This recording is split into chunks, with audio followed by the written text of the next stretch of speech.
Bismillahirrahmanirrahim. Assalamualaikum warahmatullahi wabarakatuh. Salam Rahayu Sagung Dumadi.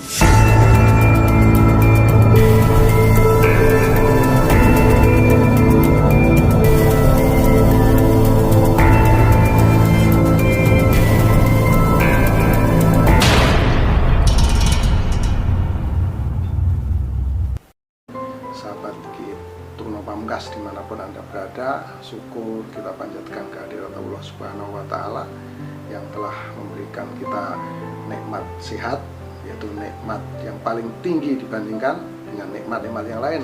Kalau kita sehat, kita bisa sukses, bisa menjadi orang yang berjaya, bisa menjadi orang yang luar biasa, meraih cita-cita kita dengan semangat, teman-teman. Itulah kalau kita sehat. Makanya yang terpenting adalah kita minta kesehatan kepada Gusti Allah, teman-teman. Kita terus olahraga, menjaga kesehatan. Nah, kalau kita sehat, kita nanti bisa berbuat apapun untuk meraih cita-cita dan keinginan kita. Dan kita sangat bersyukur, saya sangat bangga menjadi bagian dari bangsa Indonesia ini, dilahirkan di Indonesia, di Nusantara yang kita cintai, dan kita memiliki tradisi budaya yang adiluhung yang sangat luar biasa. Dan kita juga ada yang namanya ilmu yang disebut ilmu kasepuan, karena ilmu kasepuan adalah ilmu yang betul-betul kita intinya adalah bermunajat, bermohon hanya kepada Gusti Allah. Tadi tidak ada orang yang menjalankan ilmu kasepuan itu dia menyalahkan orang lain atau apalagi menghakimi orang lain. Itu tidak ada, teman-teman. Kalau masih ada, berarti orang tersebut mahkomnya belum sampai, tapnya belum sampai, anak tangganya belum tinggi, teman-teman. Nah, kita tidak bisa menyalahkan orang lain, memvonis orang tersebut salah, memvonis orang tersebut kafir, memvonis orang tersebut musyrik, syirik, dan lain-lain. Itu tidak ada di dalam ilmu kasepuan, teman-teman. Karena ilmu kasepuan itu melepaskan dirinya, jiwanya, melepaskan raganya, hanya jiwa yang bekerja, itu hanya menyembah kepada Gusti Allah, Gusti Kang Mumping Dumadi. Bagaimana cara-caranya, teman-teman? Ya, sesuai dengan agama kita masing-masing. Namun tingkah lakunya adalah sesuai dengan kepribadian yang ada di negara kita, adat istiadat kita. Nah, kita nggak bisa memvonis orang ini satu, oh kamu salah, nggak bisa, teman-teman. Karena hanya Gusti Allah yang bisa menyalahkan manusia yang lain. Nah, itu ya, teman-teman. Makanya kalau ada orang yang memvonis ini dan itu belum cukup ilmu, teman-teman. Siapapun yang menyalahkan orang lain, apapun alasannya, itu belum cukup. Karena apa? Karena tidak ada orang yang bodoh, juga tidak ada orang yang pandai. Yang ada adalah orang itu tahu duluan, dan yang lain ini yang disebut bodoh atau apa itu belum tahu. Suatu ketika dia juga akan tahu, dia juga akan pandai. Makanya yang belum tahu kita kasih tahu, kita ajak supaya dia juga tahu, seperti orang-orang yang sudah tahu. Kenapa saya ngomong seperti ini, teman-teman? Karena kemarin di channel ini juga waktu saya membahas tentang keris yang harganya 500 juta, ya kan? Itu keris baru. Saya kasih tahu, teman-teman, ya, keris buatan baru. Kalau ada juga yang nanya keris yang aslinya di mana gitu, saya nggak tahu, walau alam, teman-teman, walau alam. Tapi saya menyangka keris itu tuh pasti di negara Belanda, teman-teman. Pasti di sana yang asli-asli. Yang ada ini cuma bekas-bekas, ya, sisa-sisa, teman-teman. Kalau kita bisa nemu yang asli, ya sudah, itu luar biasa. Yang zaman-zaman kerajaan, ya. Karena kita dijajah Belanda itu tidak sebentar, 350 tahun. Coba teman-teman bayangkan. Satu contoh, keris Pangeran Diponegoro juga dibawa ke Belanda, akhirnya diurus, diminta kembali ke Indonesia. Saya juga sangat berharap patung Loro Jonggrang dikembalikan ke Indonesia, itu pasti dibawa ke Belanda teman-teman. Nah, kemarin juga ada yang menyampaikan keris Ki Tunomo Pamungkas beli di pasar. Betul, saya nggak menyalahkan, memang ada keris saya yang saya beli di pasar. Ada juga keris saya yang saya dapat di tempat sampah teman-teman, di tukang loak orang bilang. Nah, ada tukang loak ini, tukang loak di kota Solo, di Surakarta. Nah, saya kebetulan lewat situ, saya berhenti, karena saya naik motor kan di Solo. Saya berhenti, jadi saya di situ duduk-duduk di tukang loak itu teman-teman, berteduh saya karena hujan. Udah lama, udah kira-kira 5-6 tahun yang lalu ya. Saya melihat itu apa Pak? Saya tanya sama tukang loak tersebut, ini keris, jadi dari mana dapatnya? Dari pemulung. Nah teman-teman, nah, boleh nggak Pak saya beli? Nah, ya boleh lah, belilah katanya kan. Ya namanya beli di tukang apa namanya, tukang loak teman-teman ya. Ya kan, kenapa? Itu apa salahnya? Nggak masalah menurut saya. Jadi ada yang menyampaikan keris Ki Tunomo beli di pasar. Nah, ya nggak apa-apa, silahkan saja. Keris Nogosostro yang saya punya itu teman-teman, yang ditawar 500 juta sama orang, saya memang nggak jual. Itu terbuat dari emas. Saya sudah cek ke toko emas dan kadar emasnya 24 karat teman-teman. Ya, saya belinya juga cukup mahal dulunya. Saya beli dari orang.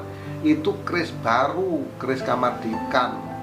Jadi sekali lagi, bukan keris palsu. Itu bentuknya memang keris teman-teman, memang keris. Jadi ada yang bilang Ki Tunomo Pamungkas penipu, kerisnya palsu. Nah itu ada channel lain di namanya disebut di situ di komentar.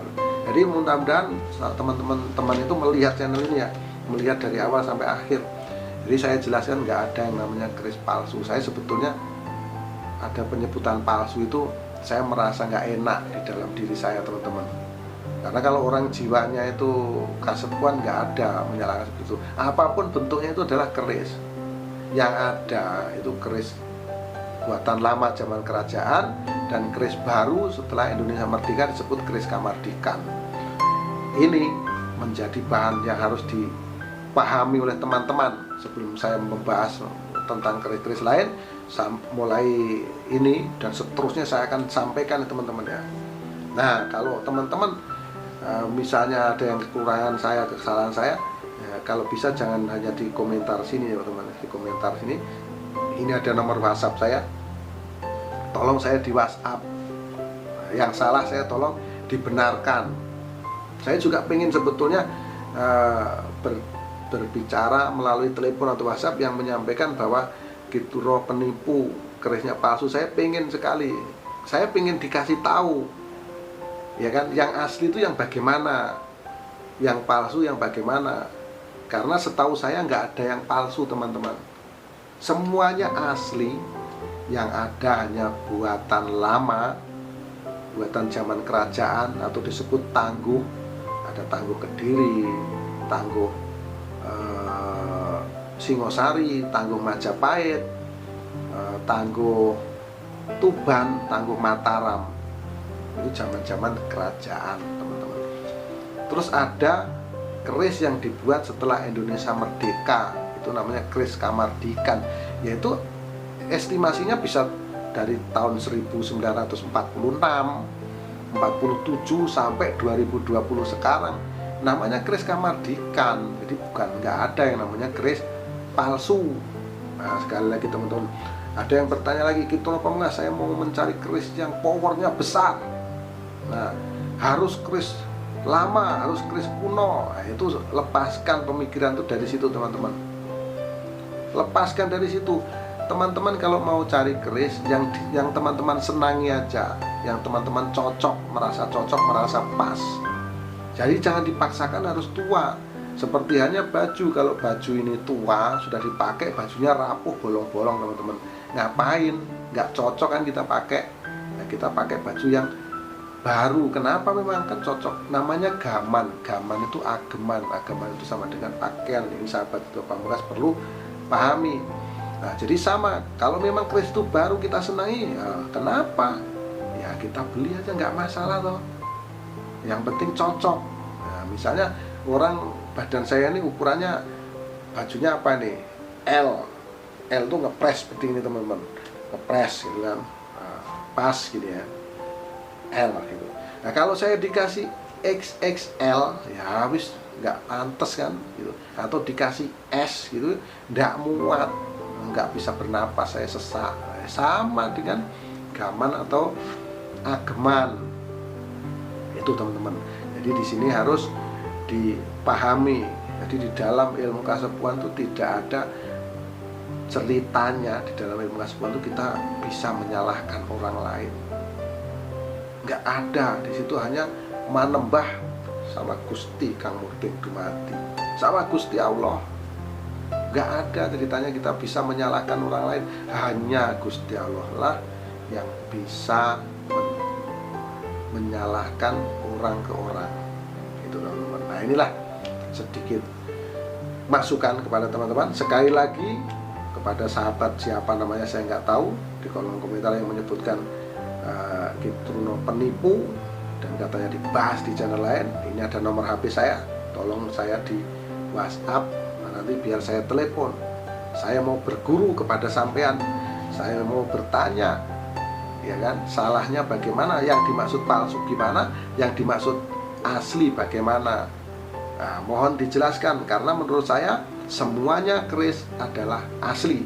Yang ada adalah keris lama dan keris baru. Keris lama itu disebut tangguh-tangguh, tangguh kerajaan mana, tangguh apa. Yang keris baru itu disebut keris Kamardikan. Itu yang saya pahami teman-teman.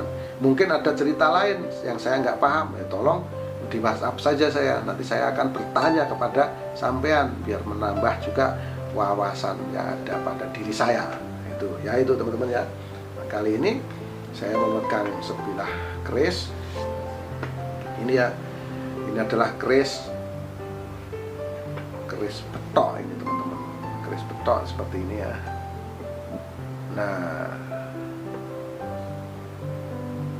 ini bentuknya seperti ini. Warangkanya pasti semacam ini ya sahabat ya, namanya keris betok. Dan kita lihat dalamnya seperti apa.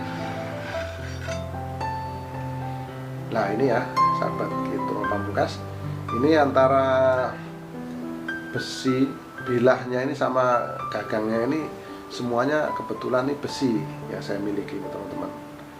Ini adalah keris, ini kreasi baru, ini dibuat setelah Indonesia merdeka, atau ini keris Kamardikan teman-teman. Nah ini bentuknya seperti ini. Nah ini keris betok Kamardikan nih ya. Nah ini, nah ini ya sahabat Kitruno Pamungkas. Nah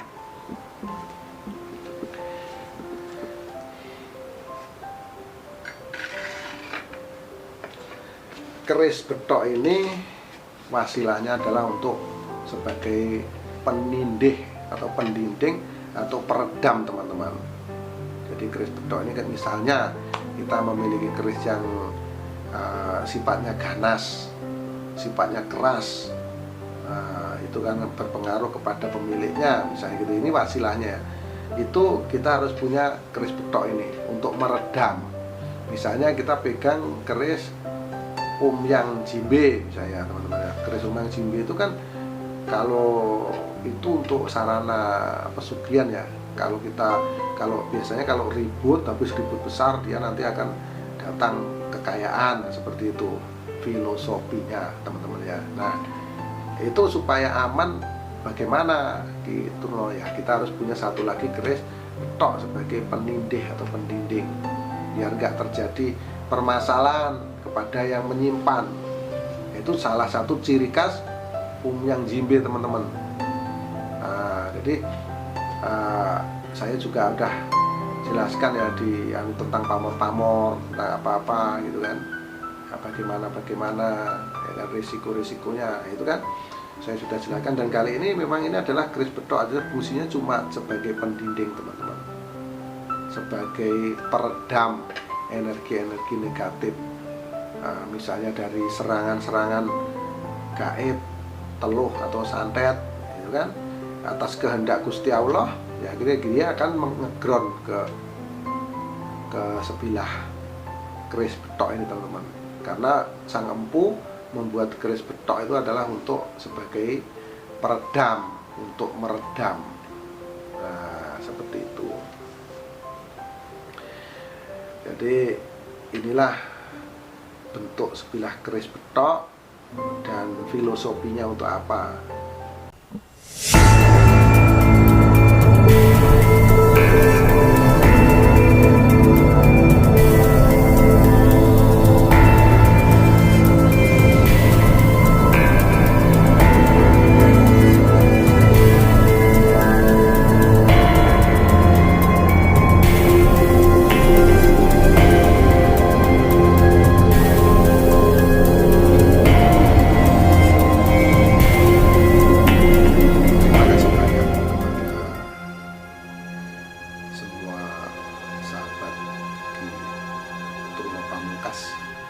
Yang sudah menyaksikan tayangan ini, dan video ini saya buat semata-mata hanya untuk melestarikan kebudayaan adiluhung, yaitu tentang keris. Dan di sini apabila ada kekurangan, ada kesalahan, saya minta maaf yang sebesar-besarnya, karena kesalahan mutlak milik manusia, termasuk saya di Turno Pamungkas, dan kebenaran hanya milik Allah Subhanahu wa Ta'ala. Akhirul salam, wabillahi taufiq wal hidayah. Wassalamualaikum warahmatullahi wabarakatuh. Salam Rahayu Sagung Dumadi. Salam persahabatan sedunia dari saya di Turno Pamungkas.